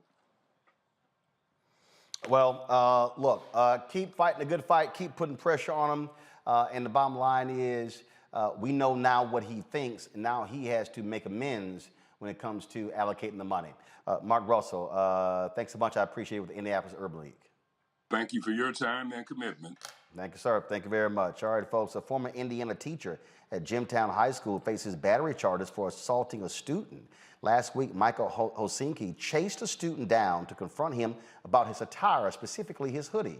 When Hosinki catches up to the student, he slaps the student, knocking him to the ground. Folks, look at this video. You'll see this here. He is facing this preliminary battery charges. Now, 2 hours after the incident, watch this, slapped him in his face. 2 hours after the incident, Hosinki applied for early retirement. The school board granted his request. He will receive his full pension. But folks, after they granted the request, he got loud applause from the board and the audience. Kelly. I'm so glad I don't have children yet. I would already be in jail. That was incredibly disturbing to watch. I really am kind of at a loss for words for that. And the fact that he got a standing ovation for slapping a black child for no reason is all the more reason why I would be in jail for unthinkable crimes towards that man, because you're not going to put your hands on my kid and get away with it. And I'm sure the parents of that young man feel the same way, as well as other parents in the school who have seen this tape. There is absolutely no excuse for such behavior from a teacher, anyone, but let alone someone who basically more or less took a pledge to care for your child while they are in that school building. And he just fails on all levels of that. So there definitely need to be harder repercussions for that. Charges need to be pressed. Jumpsuits need to be worn, because he should be in jail. And I see lawsuit, Matt. I absolutely see lawsuit. And I see the school board committing dereliction of duty. I mean, the school board is there to protect children. So if a teacher assaults a kid on campus while in the school, and they not only give him a standing ovation, but they give him his pension, I don't see how those people keep their seats going forward. Obviously, their priorities are messed up. But if I'm a parent, I have children. And if I'm a parent in that school district, I'm calling for all of them to resign immediately. I don't know that happens, but I mean, this is as far as it goes. Teachers are there to protect and instruct students, not assault them. And they definitely should not be rewarded for doing so. Michael? Yeah, Roland, you know, this is another strange story, and it's coming out of Indiana. And I want to know some more details on this. I want to know, has Michael Hosinki or Hosinski, has he slapped any other children? Has he slapped any white children before? I want more details on this. But yeah, and then for him to get a standing ovation when he retired also. That's suspect as well. So this is, but this is one of the reasons why you have a lot of African American children who are choosing to homeschool their children because of the racism and microaggressions and things like this that African American children suffer in schools. It's absolutely crazy. And so, again, we'll see what happens. All right, panel, I really appreciate it. Matt, Kelly, and Michael, thank you so very much for joining us. Folks, we're not done, though. We're going to premiere, after this break, we're going to premiere the first part of our 10-part docuseries, 1619 to 2019, the year of return. I was in Ghana, of course, in 2019 in December, and so we did some amazing stuff there, and you get the first look at it when we come back from this break. You're watching Roland Martin Unfiltered right here on the Black Star Network.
It had been 11 years since my feet first touched the motherland.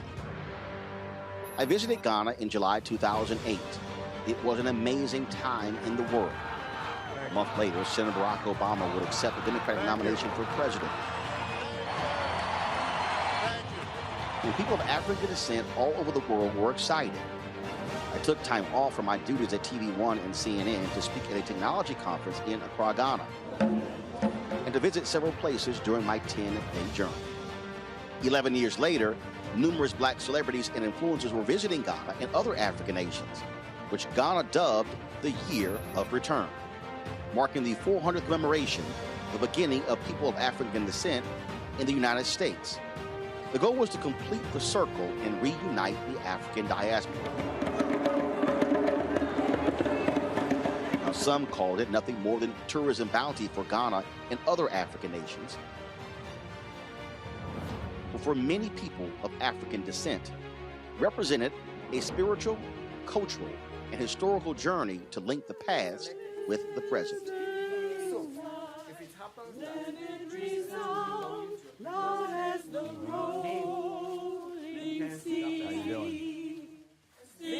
Yes. How you doing? Good. All good? How you doing?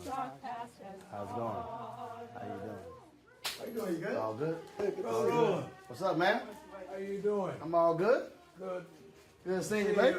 Good seeing you. All right. Absolutely. How you doing? Good to see you again.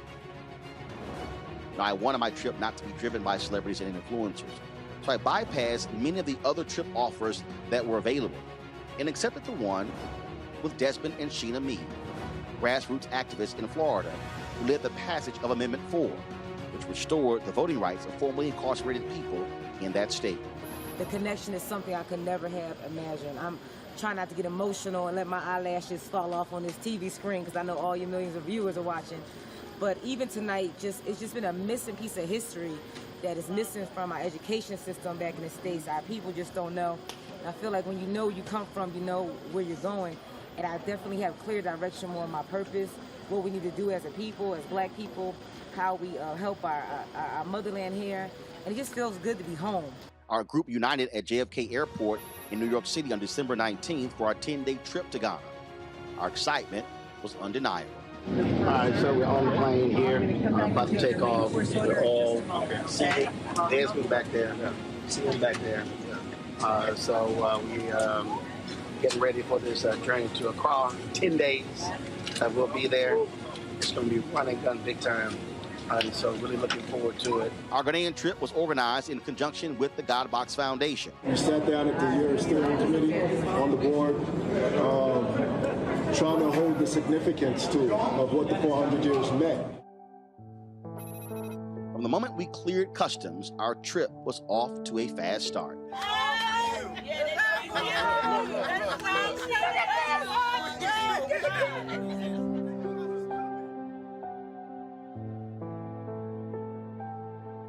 Instead of landing and immediately going to the hotel, the God Box Foundation arranged for our group to begin our year of return at night. So we traveled from Accra to Cape Coast, where the Cape Coast Slave Castle, I call it a dungeon, is located. That's where we started.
That time we are one fan song.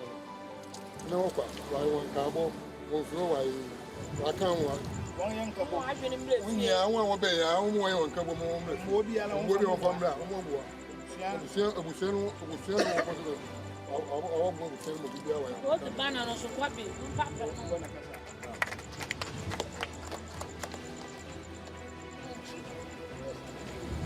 which and it wasn't one and one inside, but can't in soon. Oh, yeah, and I was some poor. No watch and there will be fear. To be fear.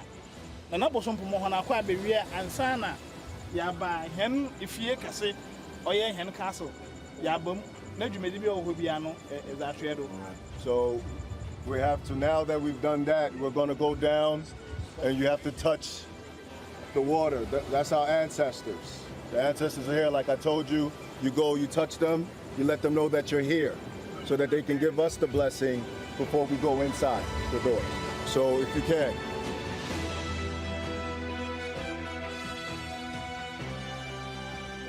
Another one, it's okay. I want to go. You want to talk? Come down. Hey.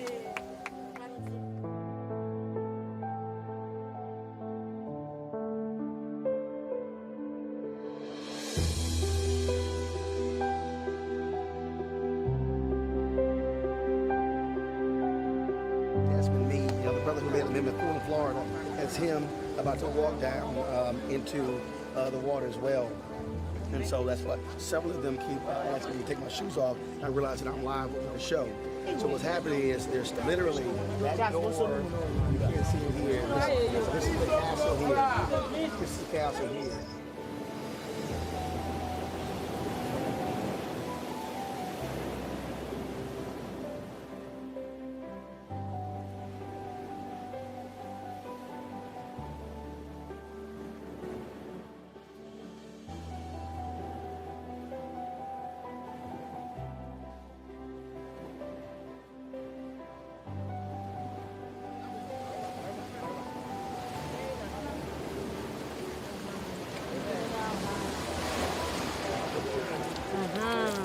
Thank you. Okay. Where are you? Oh, shit. Live right now. I ain't nothing in you.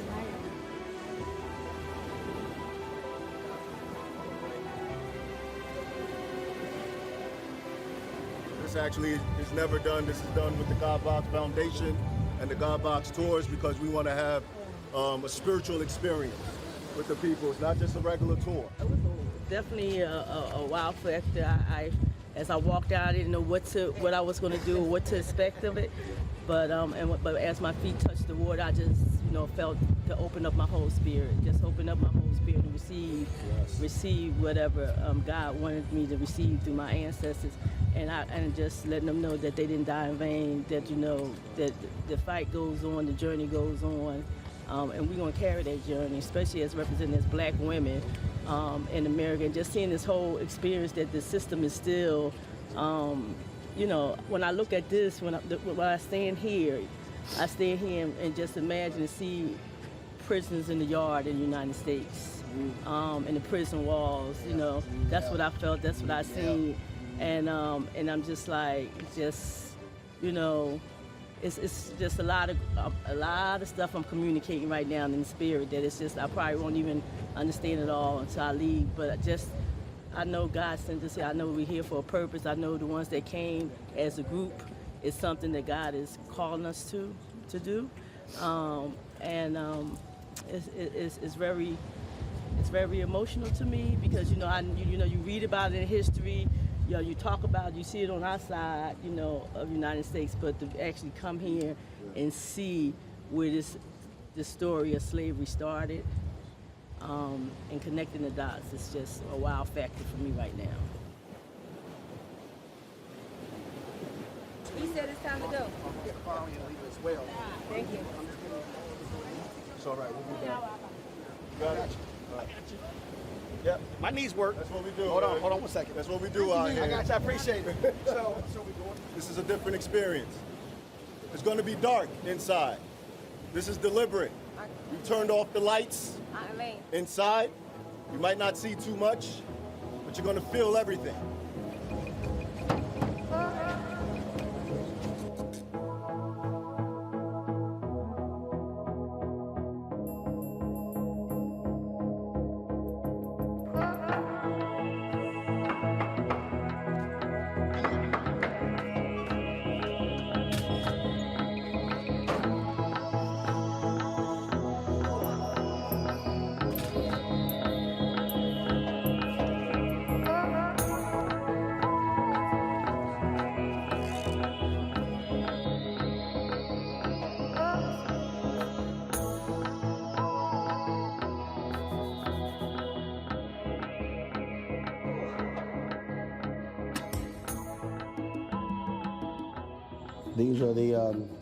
These are the various wreaths that people have left to the various ancestors' reign. They line the walls here. Many people, when they come here, they actually leave mementos, because literally we're in a room that, I mean, you know, they packed so many folks into this this dungeon here. As we got out the van, I felt like the cry as different ones were being approached in this direction, and it just, with inside myself, I just felt like the tears just wanted to just scream and just say, no, help, help. And as we began to tour, and I seen the difference of how our generation, how they went through certain things, and then, you know, we were able to just experience, as you said, experience some of the experience that they have experienced, even though we wasn't there in flesh, but our spirit is still grieving from the time that they have came through and went through whatever they went through for us. I'll be in power for my sisters, and they might have been behind the walls, but we will come from behind the walls and be stronger and really speak up for our race.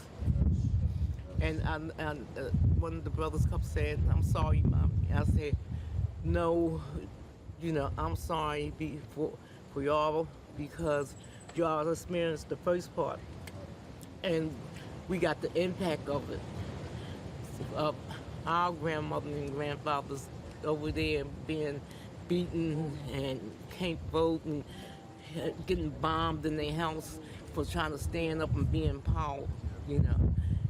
So, you know, I just hope that we'll be able to bring some of our young men here to see this, you know, and before they can stop some of the killing each other and what have you, you know, abusing their bodies and what have you. So, Giver, this is one of the, this is where women were in here? We're in a female dungeon, slave dungeon right now. This is where all the women were taken from, pregnant women, mothers, women that were pregnant and gave birth in here. Some of them died here. Some of them never made it out. Some of them did, right next to the door of return. That's the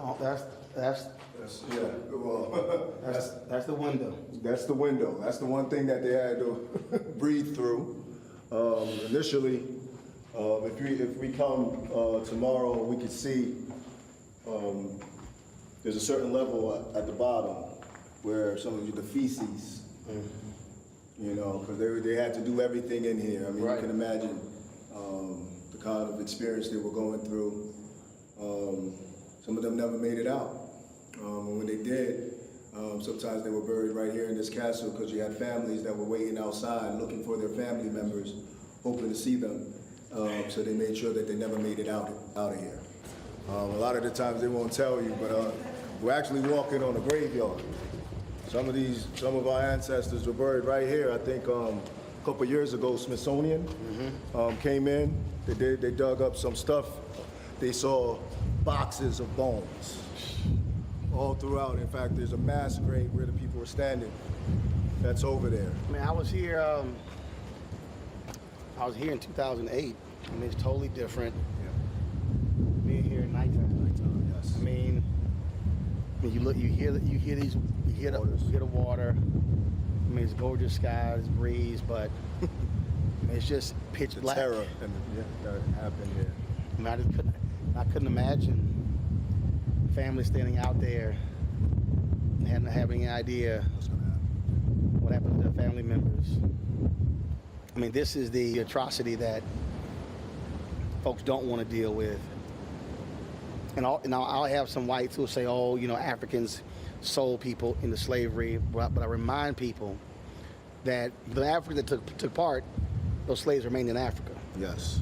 As opposed to those that were being taken to Brazil, to North America, and completely cutting off, forgetting your religion, forgetting your dialect, forgetting your customs, all of that. Yeah. And so across the board it's bad. It's bad. But there's what the Portuguese and the Americans did doesn't even really compare to anybody else. That's why when I was here last time, because there's a church on here, and I wouldn't go. I said that's not real Christianity. Yeah. You can't make this up. No, it happened. Well, I mean, I remind people all the time. Yeah. The Holocaust took place in Germany. Mm-hmm. Didn't take place in America. Exactly. Slavery was in America, and we still feel it today. Yes. I mean, it 400 years later, it still impacts everything in American society. Well, I call it, I say it all the time on my show, the need for a reprogramming of our people. Because when you also think about, look, I'm in media, and so when you think about what we've been told to hate ourselves. Look, people, you bring them to Africa, you bring people like, oh my God, they start freaking out, having no idea. Of the people, of the culture, of the flavor, of all those things. They have no idea. That's why you got to be able to come back and then connect. You can't call this a castle. Yes. No, this is a graveyard. This is a dungeon. Yes. We've been trying to get this name changed for a long time. Hopefully, with you, we can make that happen. It's not a castle. We can make that happen. That ain't the image I have of a castle. Exactly, and it's disrespectful to our ancestors. So somehow, some sort of glorification. Yeah. Well, it softens it. Exactly. We're visiting the slave castle. Yeah. No. We're visiting dungeon, graveyard. Yeah. But I'm glad to be back. Yes. I'm glad to be back.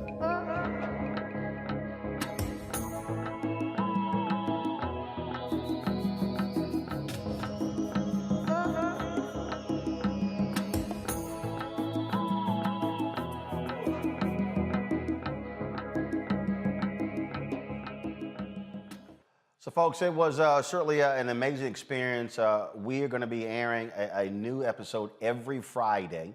Every Friday at 8 p.m. Eastern, we'll be airing a new episode. It'll be right here on Roland Martin Unfiltered on the Black Star Network, on the app as well. We're going to be restreaming this first part later tonight. It's going to be a standalone on the app as well. So please, I want you to spread it. I want you to share it with your friends and family. Folks, this is why it's important for you to support what we do. That trip there was about $45,000 in terms of, because I hired a crew there. We had camera operators, we had producers, we had driver, and we shot some amazing stuff. I cannot wait until y'all get to see all 10 parts. And so it's just amazing stuff. But same thing with Liberia. That was about $40, $45, almost $50,000 as well. And we're putting that stuff together. And we're going to be having that stuff for you as well. And so it's really important. And this is why Black-owned media matters. We want to be able to present you this type of content that other people are not showing you, different perspectives, a different side of Africa, a different side of these countries, and talking to people who are there. Wait until y'all hear the conversation that I had with expats, African Americans who now live in Ghana. It is an unbelievable conversation. My goodness, going to the W.E.B. Du Bois Institute, where his grave is actually at the Institute. And so I can just go on and on and on. And so I can't wait for y'all to see it. And so definitely restream it, pass the information on, let folks know what we're doing. This is also why we need your support, because again, your dollars make it possible for us to do what we do. And so when you give we're able to do what we do. So, of course, Cash App is $RM Unfiltered. PayPal is R Martin Unfiltered. Venmo is RM Unfiltered. Zelle is rolling at RolandSMartin.com, rolling at RolandMartinUnfiltered.com. And so I got to give, certainly a shout out to folks who have been supporting us, who have been contributing during the show. Sabrina Umstead, thank you so very much. As I look here, Jerry Holiday, thank you so very much. Let's see here. I'm going down here, folks. Bia Sally, Mr. Fun, Tasha Salisbury, Brian Dale Pearson, Justin Collins, Loretta Walker. Let's see here. Craig Wilson, Brenda Coleman Flannery. I'm going down here again. I've got more. See, I got Skype payments. I'm looking. Barbara Jones. Thank you so very much, Barbara. Thank you very much for that. Let's see here. Tommy Williams, Victoria Miles, Monique Watts, Haruna, Clarissa Jones, Fayetta Sawyers, Corey Brown, Karen Silas, Jeffrey Townsend, Dwayne Sales, Kim, Eric Sterling, Matthew, Latoya Fears, Richard Pettigrew, Altwin Banks, Sherlina Watkins, Joan Warren, Rob Prelo, Monique Pierre, Geraldine Watson, all those folks. And so again, if y'all want to support more stuff like this, please contribute. Join our Bring the Funk fan club. Every dollar you give, again, it's supporting the very people who are there. We left money in Ghana. We paid for crews there, for staff there, for drivers there, so all of that sort of stuff. And so again, please support us. As you see, you don't flash to it. Just keep the name scrolling. These are people who are members of our Bring the Funk fan club. Again, Cash App is $RM Unfiltered. PayPal is R Martin Unfiltered. Venmo is RM Unfiltered. Zelle is Roland at RolandSMartin.com. And P.O. Box 57196, Washington, D.C. 20037, if you want to support us and do what we do. Folks, thank you so very much. Sunday is a 57th reenactment of Bloody Sunday taking place in Selma. Vice President Kamala Harris will be in Selma speaking. Just so you know, you're the first one to know. I just got the email. I'll be flying on the plane with her to Selma on Sunday. We will be live streaming her walking with the folks there across the Edmund Pettus Bridge, as well as her remarks there in Selma. And so we look forward to that. And so again, y'all want to stay tuned to that. This weekend, I'm going to be speaking tomorrow at the public service for Askia Muhammad. He is the longtime Nation of Islam member and journalist. He passed away last week. He was on my TV One show. And so we certainly condolences to Askia's family. So I'll be speaking at his memorial service tomorrow. But again, on Sunday, I will be there in Selma with Vice President Kamala Harris as we are broadcasting her remarks there, and the folks are going to be there in Selma as well. Mark Thompson is already on the ground. We're going to be carrying his feed from Selma as well. And so again, folks, that's the kind of stuff that we're doing here at Black Star Network. I can tell you right now, these other Black-owned outlets, they aren't doing this. They aren't doing exactly what we're doing. News Nation, they ain't doing this here. CNN, MSNBC, Fox, they're not doing this. This is why Black-owned media matters, and that's why your support matters, and we certainly appreciate it, folks. And so I shall see you guys on Sunday from Selma with the Vice President, Kamala Harris. Until then, holla!